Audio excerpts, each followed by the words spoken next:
오늘 우리가 함께 보실 창세기 10장의 말씀은 이제 여러 개가 창세기에 나오게 되는 족보 가운데의 하나입니다. 1절의 말씀을 보시면은 노아의 아들 셈과 함과 야벳의 족보는 이러하니라 홍수 후에 그들이 아들들을 낳았으니, 이렇게 말씀이 시작을 합니다. 창세기를 보시면은 여러 족보들이 나오는 것을 볼 수가 있습니다. 족보가 새로 나온다라고 하는 것은 그 시대가 바뀌는 것을 의미하고요. 그 족보로 이야기를 시작할 때도 있고 그렇지 아니할 때도 있지만, 그 족보가 포함되어 있는 그 시대를 설명하고 또 혹은 시대를 마무리하는 그 이야기들을 하고 있다라고 우리가 이해를 할 수가 있습니다. 오늘 10장에 나오는 족보는 이제 노아의 홍수라고 하는 어마어마한 사건이 있은 이후의 일들을 시작하고 있고 또한 기록을 하고 있습니다. 노아에게는 셈과 함과 야벳이라고 하는 세 명의 아들들이 있었죠. 그래서 이 세 명의 아들과 그 아내 되는 며느리들과 함께 총 8명의 가족들, 노아의 가족들이 방주에 올랐고, 그리하여서 하나님의 그 홍수 심판을 피할 수 있었다라는 것을 우리는 앞의 말씀을 통해서 잘 알고 있습니다. 오늘의 본문에서는 이 세 아들의 족보가 나오게 되고요. 이후에 이렇게 다시 시작되어진 이 인류의 역사가 이제 어떤 민족들을 이루게 되는지, 노아를 통해서 어떤 민족들이 세워져 가는지를 우리가 함께 볼 수가 있습니다. 이 구절들을 보게 되면 처음에 2절에서부터 5절까지는 야벳에 대한 말씀이 나오고요. 그 이후에 6절에서부터 20절까지는 함에 대한 족보, 그리고 마지막 21절에서 31절까지는 셈에 대한 족보가 나와 있습니다. 사실 셈이 첫째 된 장자이기 때문에 사실 셈부터 시작하는 족보를 써내려갈 수도 있었겠지만, 이 창세기의 저자인 모세는 이제 마지막 이제 장자되는 셈을 클라이막스로 두고 앞전에 다른 동생들의 가족들에 대한 이야기들을 먼저 이야기를 하고 있습니다. 그런데 이 세 족보를 이제 형제의 족보가 나오게 되는데요, 동일한 공통적인 그런 구조를 가지고 있습니다. 5절의 말씀을 보시면은 야벳의 그런 족보가 끝날 때 이렇게 끝나게 됩니다. 이들로부터 여러 나라 백성으로 나뉘어서 각기 언어와 종족과 나라대로 바닷가의 땅에 머물렀더라. 이 족보 전체가 이제 아주 긴 역사를 이제 품고 있는데요. 이 긴 족보의 처음 시작과 끝 사이에 있었던 사건 중에 아주 중요한 사건이 이제 바벨탑 사건이 있습니다. 이제 내일 본문에서 우리가 함께 묵상하며 나눌 텐데요. 바벨탑 사건을 통해서 원래는 한 언어였던 그 민족이, 당연히 그렇지 않겠습니까? 한 가정이었고 한 가족이었기 때문에 같은 언어를 쓰고 살았을 텐데, 그 언어들이 나뉘게 되는 일들이 일어나게 됩니다. 그래서 이 야벳의 족속들을 보았을 때에도 그 언어와 종족과 나라대로 바닷가의 땅에 머물렀더라, 이렇게 끝마치게 됩니다. 20절의 말씀을 보시면은 함에 대한 그 족보가 끝나면서 이렇게 마무리를 합니다. 이들은 함의 자손이라 각기 족속과 언어와 지방과 나라대로 였더라. 이렇게 나라대로 나뉘었다라고 하는 표현이 나와 있는 것입니다. 마지막 31절도 보시면 이들은 셈의 자손이니 그 족속과 언어와 지방과 나라대로 였더라. 이렇게 민족이 나뉘어지게 되는 모습들을 우리가 보게 되는 것입니다. 오늘의 말씀을 통해서 두 가지의 교훈을 함께 살펴보기를 원합니다. 하나님께서는 이제 그 이전에 창조되었던 모든 그 인류들을, 그리고 모든 동물들까지도 모두 심판하시면서 노아라고 하는 사람을 통해서 새로운 창조를 시작을 하셨고, 그로부터 많은 자손들을 허락해 주셨습니다. 그렇다면 이 새로운 인류는 어떤 모습을 보여왔는가, 그리고 그 이후의 창세기와 이어지는 내용들과는 어떻게 이어지고 있는지를 함께 살펴보기를 원합니다. 첫 번째, 우리가 오늘 말씀을 통해서 알 수 있는 것이 무엇이냐면, 이 세 아들의 가정이 모두 번성하였음을 알 수가 있습니다. 홍수 직후의 말씀이 이제 창세기 9장 1절의 말씀을 보시면은 하나님께서는 이렇게 말씀하십니다. 하나님이 노아와 그 아들들에게 복을 주시며 그들에게 이르시되 생육하고 번성하여 땅에 충만하라. 하나님께서는 모든 그 노아의 자녀들로 하여금 생육하고 번성하는 축복을 주시겠다라고 말씀을 하고 계십니다. 7절의 말씀도 9장 7절의 말씀도 같이 보시면 다시 한번 말씀하시는데요. 너희는 생육하고 번성하며 땅에 가득하여 그 중에서 번성하라 하셨더라. 이것이 무엇을 의미하냐면 홍수 전과 후에도 동일하게 하나님께서 주시는 축복이 무엇이냐면 생육하고 번성하는 축복을 주셨다라는 것입니다. 그 이전에 아담에게 주셨던 명령과 같은 이 축복의 말씀을 노아의 시대에서도 그리고 그 자손들의 시대에서도 우리가 똑같이 볼 수 있다라는 것을 알 수가 있는 것이죠.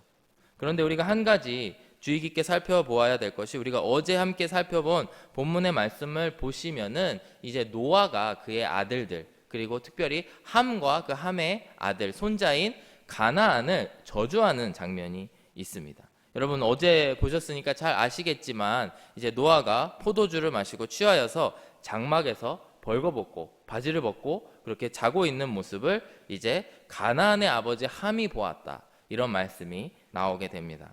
그리고 그것을 보고 이후에 술이 깬 노아는 그 작은 아들 함과 그의 아들 가나안, 그들이 한 행동을 보고 이제 그들을 저주하기에 이르게 됩니다. 9장 25절의 말씀을 보시면 가나안은 저주를 받아 그의 형제의 종들의 종이 되기를 원하노라, 이렇게 저주를 하게 되는 것입니다.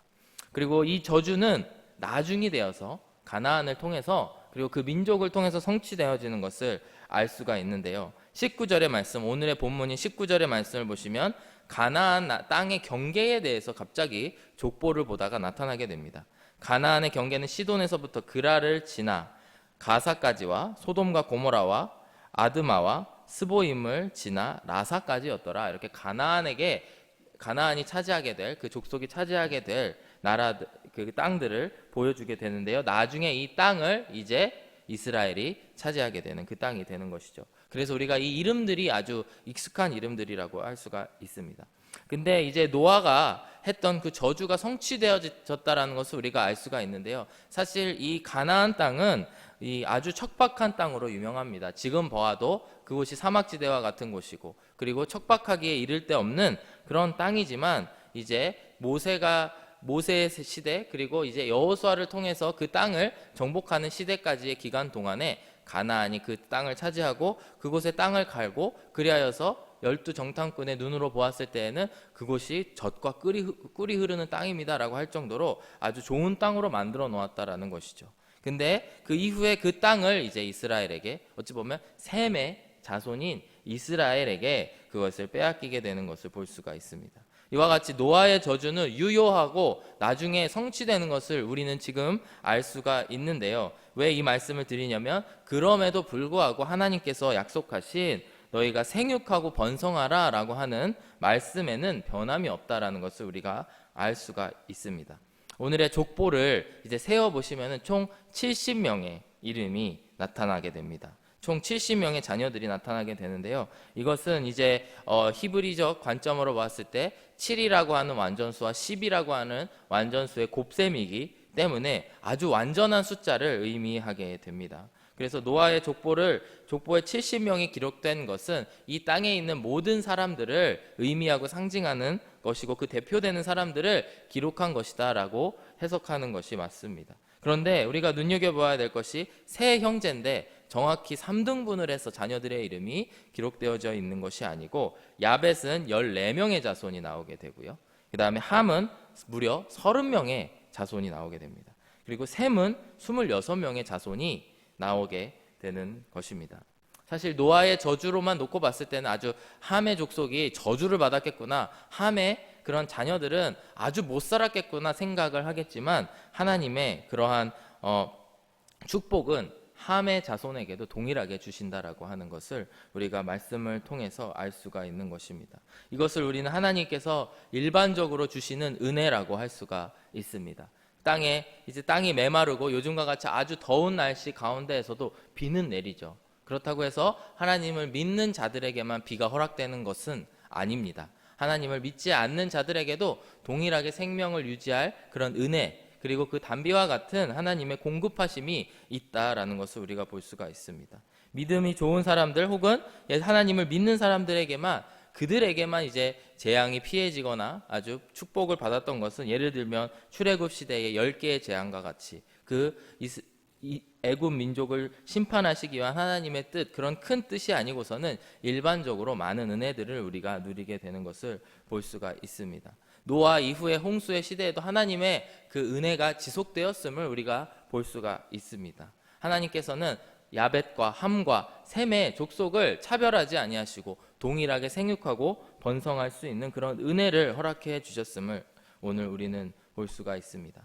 두 번째로 우리가 오늘 말씀을 통해서 알 수 있는 내용을 보면요, 바로 하나님의 이러한 보편적인 은혜에도 불구하고 하나님께 대적하는 사람들이 있었다라는 것을 우리가 볼 수가 있습니다. 6절에서 10절까지의 말씀을 이제 6절부터 이제 한 절씩 살펴보게 될 텐데요. 먼저 6절의 말씀을 보시면 이런 말씀이 있습니다. 함의 아들은 구스와 미스라임과 붓과 가나안이요, 이렇게 함의 족보가 시작을 하게 됩니다.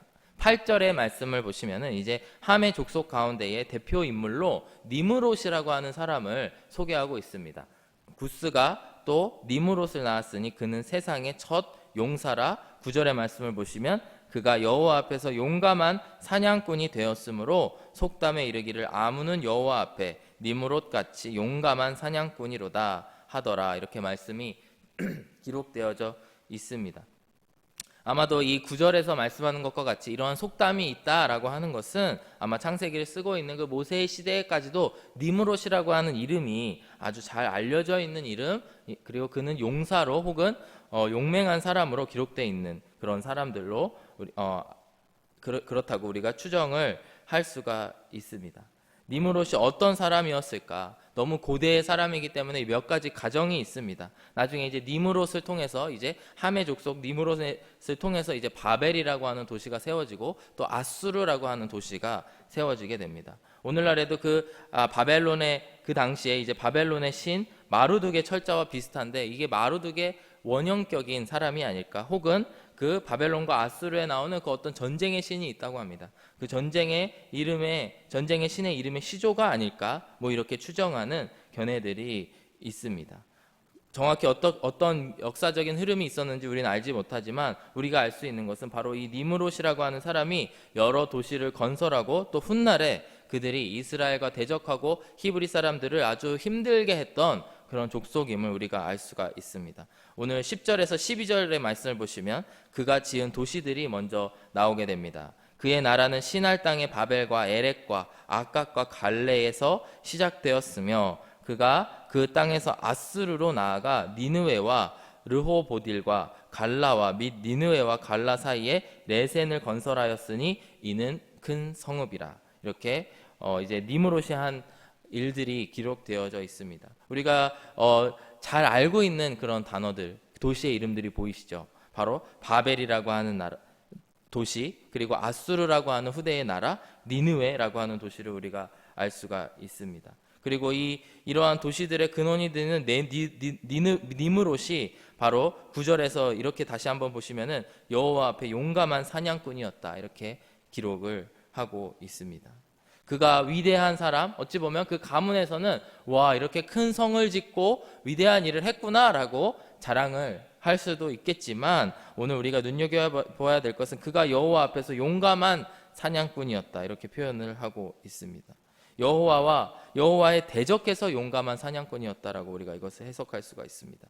여호와 앞에서라고 기록된 이것은 직역을 하게 되면은 바로 하나님의 얼굴 앞에서라고 하는 뜻을 갖고 있습니다. 이는 아주 그 히브리어 성경을 보시면은 자주 쓰여지는 표현입니다. 하나님 앞에서, 하나님의 면전에서 뭘 했다, 그런 단어로 아주 많이 사용되는 그런 그런 단어인데요. 바로 하나님의 얼굴 앞에서 용감한 사냥꾼이었다라고 하는 것을 무엇을 의미하는 것일까요?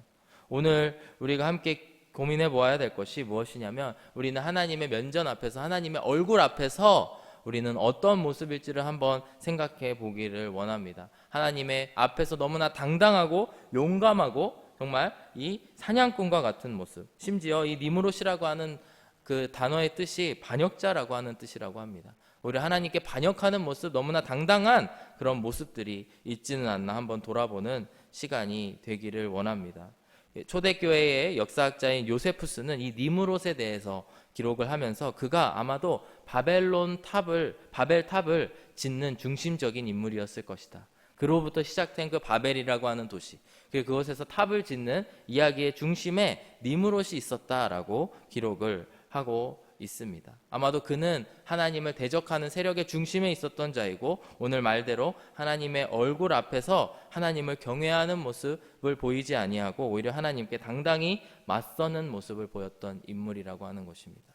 이러한 모습이 사실 창세기를 쓴 이 모세의 모습과 너무나 대비가 됩니다. 모세가 하나님을 처음 배웠을 때에 그 옷자락, 뒷자락을 보기만 하였는데도 무서워서 하나님을 경외할 수밖에 없었던, 무릎 꿇고 기도할 수밖에 없었던 그런 모습들을 우리가 잘 알고 있는데요. 바로 이러한 모습과는 정반대로 하나님께 대적하고 반역하는 그런 중심의 인물, 그런 니므롯이 이제 함의 족속에서 나왔다라는 것을 우리가 볼 수가 있습니다. 이와 같이 하나님께서는 아주 보편적인 은혜로 모든 족속을 똑같이 축복해 주시고 그들로 말미암아 많은 자손을 주셨음에도 불구하고 이들 가운데 하나님을 대적하는 세력이 있었다라고 하는 것입니다. 그리고 더 놀라운 것은 불과 몇 세대 되지 않아서 다시 한번 이렇게 죄악의 틀이 다시 시작되었다. 노아의 손자에 불과한 니므롯에서부터 이렇게 다시 한번 인간의 죄가 시작되었다라는 것을, 이렇게 죄의 결과들이 보여진다라는 것을 오늘의 말씀을 통해서 우리가 볼 수가 있습니다. 이후 이제 21절 이하의 말씀을 보시면 이제 셈에 대한 족보가 나오게 되는데요. 이제 셈을 통해서 셈의 족보가 아주 중요한 이유가 무엇이냐면 셈의 족보를 통하여서 오늘 본문에 나오지 않지만 이제 내일과 내일 모레의 본문에 나오게 될 텐데요. 아브라함을 하나님께서 허락하시고 그 아브라함을 통해서 이제 예수님의 족보가 생겨지게 되는 것을 우리가 알 수가 있습니다. 하나님께서는 이 다시 시작된 인류, 다시 시작된 이 노아의 후손들을 보시면서 이대로는 안 되겠구나, 이들을 구원할 새로운 계획을 주어야 되겠다 생각하시고 또 그 가운데에 우리에게 이르기까지 이 구원의 역사들이 이루어질 줄로 믿습니다. 오늘 통해서 말씀을 통해서 우리가 알 수 있는 것이 정말 인간은 조금만 여유 부리면, 조금만 잘 살면 정말 하나님 앞에서 교만한 존재이구나. 그리고 나도 언제든지 니므롯과 같이 하나님을 대적하고 하나님 앞에 당당히 서는 그런 사냥꾼의 모습, 용맹한 자처럼 살 수 있다라는 것을 돌이켜 보시기를 원합니다. 그리고 하나님께서 다시 시작하시는 그 은혜의 역사들, 이제 아브라함의 족보를 다음 주에 다시 보시게 될 텐데 아브라함을 통해서 하나님께서 주시는 그 인류를 향한 사랑과 계획하심을 보게 되는 저와 여러분들이 되시기를 간절히 바랍니다. 함께 기도하겠습니다. 사랑하는 아버지 하나님, 감사합니다. 오늘 말씀을 통하여서 다시 한번 주님 앞에 인간의 소망 없음과 또한 하나님의 기쁘신 은혜와 사랑을 기억하기를 원합니다. 사랑하는 아버지 하나님, 제가 니므롯과 같은 사람이고 언제든지 하나님 앞에 용맹한 모습들을 보일 수 있는 그런 사람이라고 생각을 합니다. 아버지 하나님, 그런 저희들을 구원하여 주심에 감사드리며 또 오늘 하루 그 구원의 은혜에 감사하며 살아갈 수 있는 저희들이 되게 하여 주옵소서. 감사드리며 예수님의 이름으로 기도드렸습니다. 아멘.